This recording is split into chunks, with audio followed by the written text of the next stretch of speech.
दोस्तों, आज का जो वीडियो है उसे बहुत ही ध्यान से देखना। आज मैं आपको बताने वाला हूं कि भगवान शिव शंकर भोलेनाथ के शिवलिंग पर चढ़े हुए बेलपत्र को खाने से क्या होता है। दोस्तों, अगर आपके जीवन में किसी भी प्रकार की कोई समस्या चल रही है, पैसे की कमी है, नौकरी नहीं लग पा रही है, बीमारियों से ग्रसित हो या फिर बेटियों की शादी नहीं हो पा रही है, किसी भी प्रकार की कोई भी समस्या है, आज का वीडियो देखिए, आपकी समस्त समस्याओं का निवारण होगा।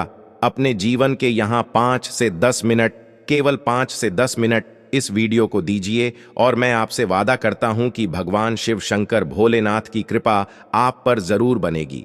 दोस्तों, भगवान भोलेनाथ आपकी सभी मनोकामनाओं को पूरा करेंगे। कमेंट में जय भगवान शिव पार्वती जरूर लिखे। भगवान भोलेनाथ को याद करें, आप पर भगवान भोलेनाथ का आशीर्वाद हमेशा बना रहेगा। आपके घर में धन की कभी कोई कमी न रहे, आपका घर हमेशा खुशियों से भरा रहे। दोस्तों, आपने सुना होगा कि शिवलिंग जो होती है उस पर जो बेल पत्र चढ़ाया जाता है उसे खाने से क्या फायदे होते हैं। कई बार आपने सुना होगा, लेकिन आज आपको वास्तविक बातें पता चलेंगी जो कि आपको कहीं भी नहीं पता चलने वाली है। आप लाखों करोड़ों रुपए खर्च कर देंगे, आपको पूरे YouTube में ये बातें नहीं पता चल पाएगी। तो वास्तव में जब आप शिवलिंग पर बेलपत्र को चढ़ाते हैं तो वह बेलपत्र कोई साधारण बेलपत्र नहीं रह जाता, बल्कि वह साक्षात भगवान शिव शंकर भोलेनाथ का प्रसाद बन जाता है। तो दोस्तों, यह वीडियो अपने फायदे के लिए ध्यान से सुनना और ध्यान से देखना। भोलेनाथ की पूजा में बेलपत्र का खास महत्व है, इससे शिवजी प्रसन्न होते हैं। वहीं प्रसिद्ध ज्योतिषाचार्य का कहना है कि सावन मास को भोले बाबा का महीना कहा जाता है। इस दौरान सच्चे मन से पूजा करने वालों पर भगवान की कृपा बरसती है। वहीं पूजा में जलाभिषेक के साथ बेलपत्र चढ़ाने का विशेष महत्व है, लेकिन बेलपत्र चढ़ाने के कुछ नियम होते हैं, इसका पालन किए बगैर पूजा सफल नहीं होगी। दोस्तों, भगवान शिव को बेलपत्र अति प्रिय है। इसमें आमतौर पर 3 पत्ते होते हैं, लेकिन अगर 5, 7 या 11 पत्ते का बेलपत्र मिले तो यह अत्यंत शुभकारी माना जाता है। वहीं सावन में भोलेनाथ पर जलाभिषेक के साथ बेलपत्र चढ़ाने से 3 जन्मों का पाप नष्ट हो जाता है। चलिए अब जानते हैं आखिर बेलपत्र को शिवजी पर कैसे चढ़ाया जाता है।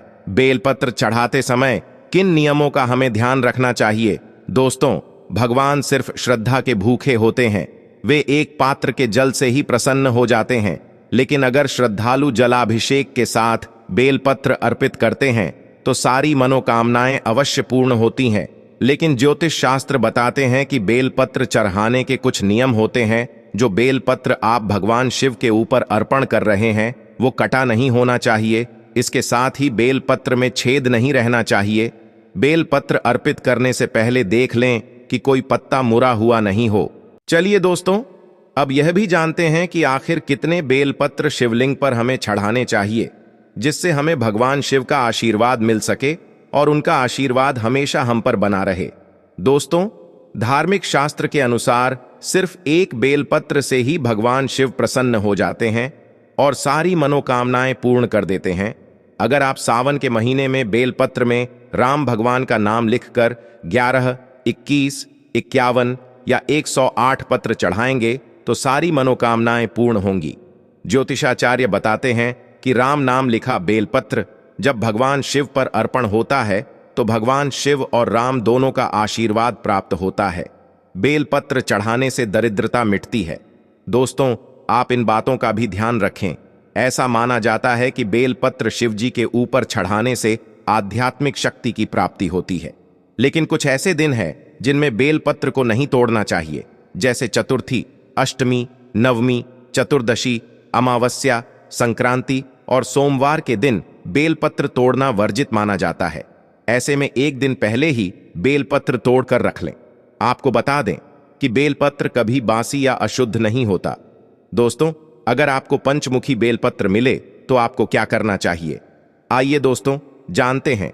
ऐसे तो आमतौर पर ज्यादातर 3 पत्ते वाले ही बेलपत्र मिलते हैं, लेकिन कभी अगर आपको 5 पत्ते वाले बेलपत्र मिल जाए तो यह सबसे शुभकारी माना जाता है। उस बेलपत्र को आप शिवलिंग में चढ़ाकर अपने घर ले आए और किसी शीशे में बांधकर पूजा वाले घर में रखें। माना जाता है कि 5 पत्ते वाले बेलपत्र में साक्षात शिवजी वास करते हैं।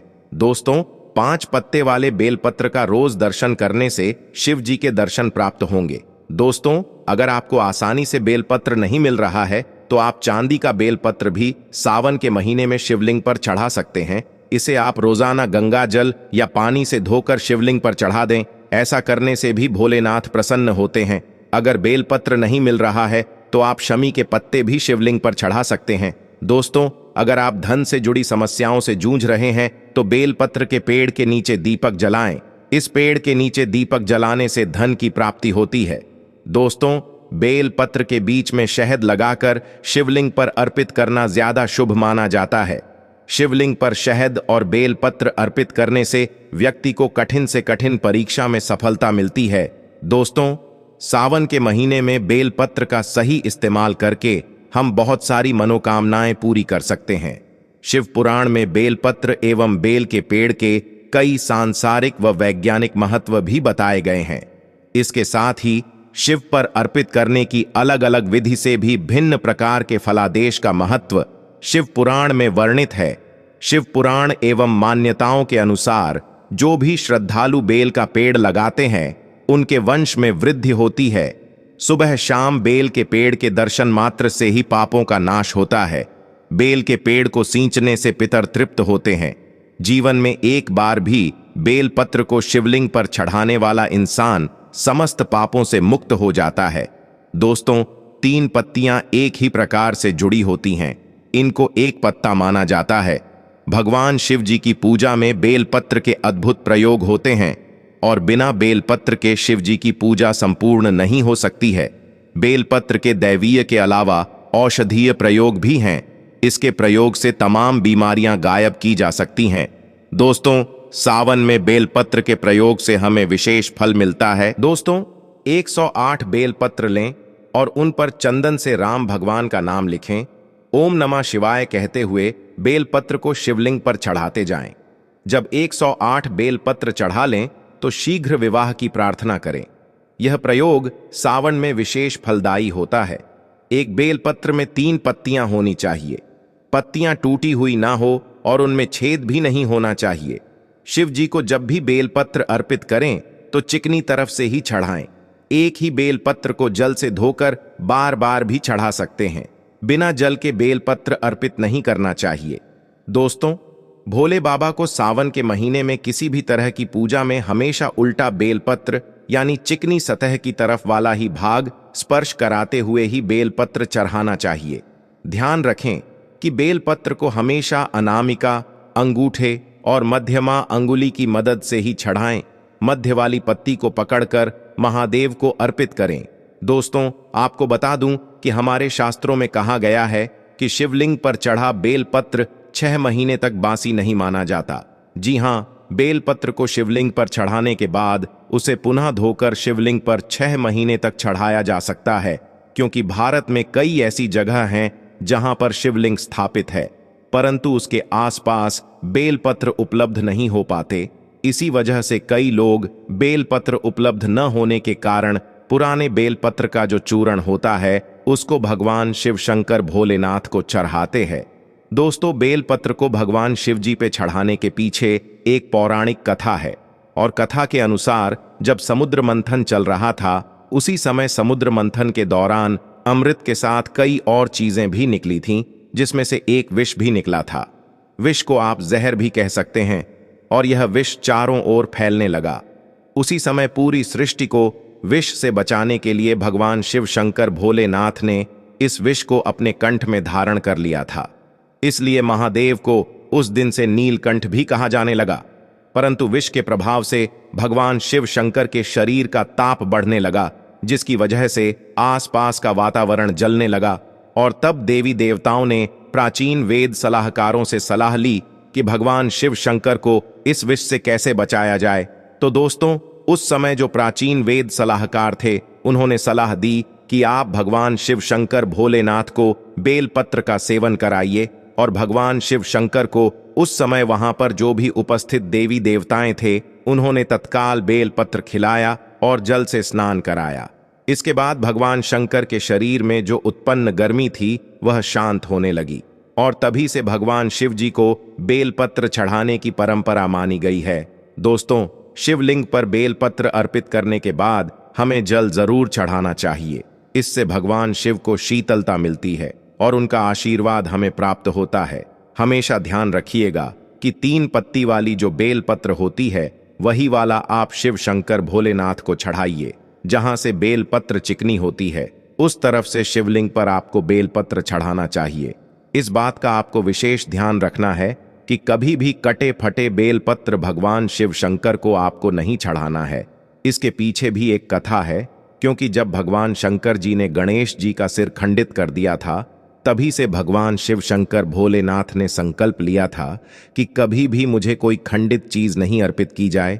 तब से भगवान शंकर जी को कभी भी कोई चीज खंडित नहीं चढ़ाई जाती है, चाहे वो बेलपत्र ही हो। दोस्तों, आप वीडियो को लाइक करते हुए चलिएगा और वाकई में भगवान शिव शंकर भोलेनाथ की कृपा चाहते हैं तो कमेंट में भगवान भोलेनाथ को जरूर याद करिएगा। साथ ही चैनल को भी सब्सक्राइब कर लीजिएगा, क्योंकि इस चैनल के माध्यम से प्रत्येक दिन आपको ऐसी जानकारी दी जाएगी जो कि आपके दैनिक जीवन के लिए बहुत ही जरूरी है। अपने हिंदू भाइयों को भी यह वीडियो जरूर शेयर कीजिएगा। दोस्तों, अगर आप प्रतिदिन बेलपत्र चढ़ाते हैं तो सभी प्रकार की समस्याएं आपकी दूर हो जाएंगी।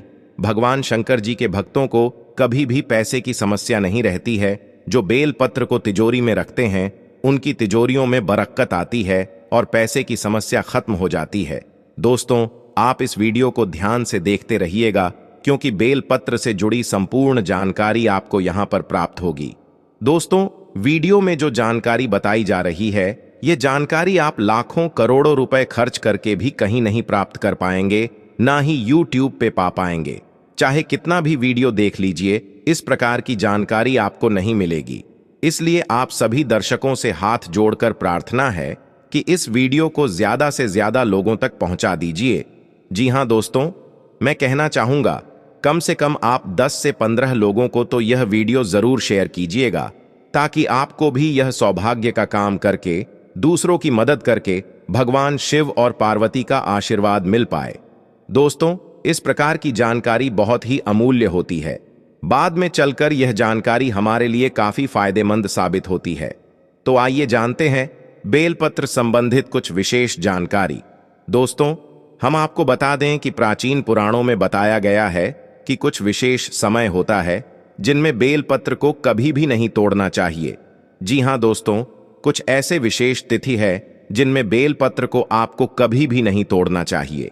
जैसे कि हमारे धर्मशास्त्र में कहते हैं कि बेलपत्र को हमेशा चतुर्थी, अष्टमी, नवमी, दशमी, अमावस्या और पूर्णिमा व संक्रांति की तिथि में आपको कभी भी नहीं तोड़ना चाहिए।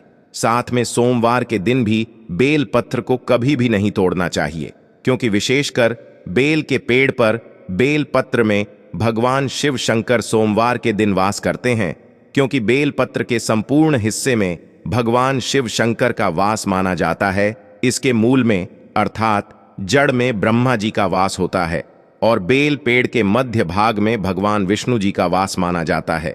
दोस्तों, मैं आपको बता दूं कि जो बेलपत्र होता है उसकी पत्तियों में शक्ति मानी जाती है, अर्थात हमारे सभी देवी देवताओं का जो शक्ति होता है वो उसके अंदर समाहित होता है। इसलिए आपको कभी भी सोमवार के दिन बेलपत्र नहीं तोड़ना चाहिए। दोस्तों, इसके अलावा प्रतिदिन दोपहर 12 बजे के बाद भी आपको बेलपत्र कभी नहीं तोड़ना चाहिए। यह हमारे धर्मशास्त्रों में लिखा है, और अगर आप फिर भी 12 बजे के बाद अगर बेलपत्र को तोड़ते हैं तो इससे आपको पाप लगना निश्चित है। दोस्तों, बहुत ही विशेष जानकारी बता रहे हैं। अगर आपकी कोई भी मन्नत है और आप चाहते हैं आपकी मनोकामना पूरी हो, तो कमेंट बॉक्स में भगवान शिव शंकर भोलेनाथ को जरूर याद करें और ओम नमः शिवाय जरूर लिखें। तो दोस्तों, अब प्रश्न आता है कि आखिर बेलपत्र की उत्पत्ति कैसे हुई। तो दोस्तों, आइए जानते हैं। स्कंद पुराण के अनुसार एक बार माता पार्वती की पसीने की कुछ बूंदें मध्यांचल पर्वत पर जा गिरी, जिससे वहां एक पौधा उग आया, जो कि बाद में बेलपत्र के नाम से जानने लगा और बेलपत्र के रूप में पूजनीय हो गया। तो आइए अब इस वीडियो में जानते हैं बेलपत्र को खाने के क्या फायदे होते हैं। दोस्तों, बहुत ही महत्वपूर्ण जानकारी है, पूरा जरूर देखिएगा, क्योंकि आधा अधूरा ज्ञान कभी भी लाभदायक नहीं होता है। देखिए, जब बेलपत्र को भगवान शिव शंकर भोलेनाथ जी की शिवलिंग पर चढ़ाते हैं तो वह बेलपत्र एक बेलपत्र नहीं रह जाता, बल्कि वह भगवान शिव जी का प्रसाद बन जाता है, जो कि असाध्य बीमारियों को दूर करने में, आपकी पीड़ा को हरने में एवं जीवन में चल रही सारी समस्याओं को दूर करने में सामर्थ्यवान है। क्योंकि बेलपत्र को भगवान का प्रसाद के स्वरूप माना जाता है, इसीलिए वह आपके लिए अमृत जैसा बन जाता है। तो दोस्तों, आखिरकार शिवलिंग पर चढ़े बेलपत्र को नित्य रूप से खाने से क्या फायदा मिलता है, क्या बदलाव हमारे जीवन आते हैं, चलिए इसके बारे में जानते हैं।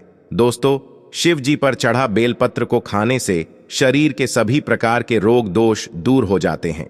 शरीर में जितने भी रोग होते हैं, अगर आप बेलपत्र नित्य रूप से खाते हैं तो आप रोगों से बचते हैं। वात दोष, पित्त दोष, कफ दोष, यह 3 प्रकार के दोष बताए गए हैं और इन्हीं 3 प्रकार के दोषों की वजह से आपके शरीर में अन्य दोष उत्पन्न होते हैं। तो दोस्तों, अगर आप अपने जीवन में बिना रोगों के रहना चाहते हैं तो आपको बेलपत्र का नित्य सेवन करना चाहिए। दोस्तों, आपने देखा होगा कि हमारे जीवन में कई लोग होते हैं जो मीट मछली मुर्गा जैसे तामसिक भोजन कर लेते हैं, शराब पीते हैं, खैनी गुटखा तंबाकू ये सब चीजें जो होती हैं उसका धारण करते हैं, परंतु एक समय के बाद उन्हें यह लगता है कि जो वो खा पी रहे थे वो गलत चीज था, परंतु अब वह ये जो पाप कर चुके हैं उसको कैसे खत्म करे। तो दोस्तों, मैं आपको बताना चाहूंगा, कम से कम ज्यादा नहीं तो 1 महीने में 10 से 15 बार अगर आप भोलेनाथ भगवान शिव शंकर पर चढ़ा हुआ बेलपत्र का प्रसाद धारण करेंगे तो जो तामसिक गुण होते हैं वो पूर्णतः आपके शरीर से खत्म हो जाएंगे। अगर आपने कभी भी मीट मछली मुर्गा इस प्रकार का कुछ भी सेवन किया है या आपने शराब पिया है और आप इस पाप से मुक्ति पाना चाहते हैं तो आपको नित्य बेलपत्र का सेवन करना अत्यंत आवश्यक है। इसके सेवन से आपका शरीर शुद्ध होता है। आप अपने अशुद्ध शरीर को पूर्ण रूप से स्वस्थ बनाने के लिए पूर्णता स्वप्न हो जाते हैं। आपको भगवान शिव शंकर भोलेनाथ के इस प्रसाद को ग्रहण करना अत्यंत आवश्यक है। आज ही से शुरू कर दीजिए। यह आपके शरीर में तमस गुण को समाप्त कर देगा। किसी भी प्रकार की बीमारियां हैं वो पूर्णता समाप्त हो जाएगी। बेलपत्र खाने से आपका भाग्य भी बदलने लगेगा। आपका भाग्य बलवान हो जाएगा। दोस्तों, कैसा भी आपका दुर्भाग्य हो, जिस समय से आप बेलपत्र खाना शुरू कर देंगे आपके दुर्भाग्य सौभाग्य में बदल जाते हैं। आपकी किस्मत, आपकी तकदीर फिर से आपके अनुरूप चलने लगती है। इसके अलावा आयुर्वेद में भी कहा जाता है कि बेलपत्र को खाने से आपका जो रक्त होता है, खून होता है, वह साफ होता है। अगर खून संबंधित कोई बीमारी है तो बेलपत्र खाने के बाद आपके शरीर में जो खून में किसी भी प्रकार की गंदगी है वह धीमे धीमे खत्म होने लगेगी। आपका शरीर बहुत ही स्वच्छ हो जाएगा। एक बेलपत्र खाइए, दूसरे दिन 2 बेलपत्र खाइए, तीसरे दिन 3 बेलपत्र खाइए। इस प्रकार ऐसे ही आपको जो बेलपत्र खाने का क्रम है उसको बढ़ाना होगा। धीरे धीरे खाइए, लेकिन खाना जरूर है ताकि आपके शरीर का जो खून है वह बिल्कुल शुद्ध हो जाए, साफ हो जाए। दोस्तों, मैं आपको बता दूं कि बेलपत्र जो होता है वह फिल्टर करने का काम भी करता है।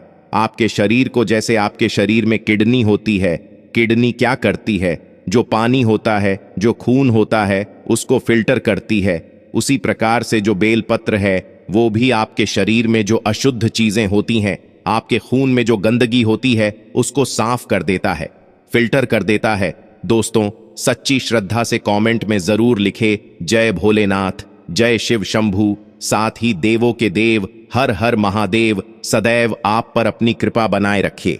मैं उम्मीद करता हूं ये जानकारी आपको जरूर पसंद आ रही होगी।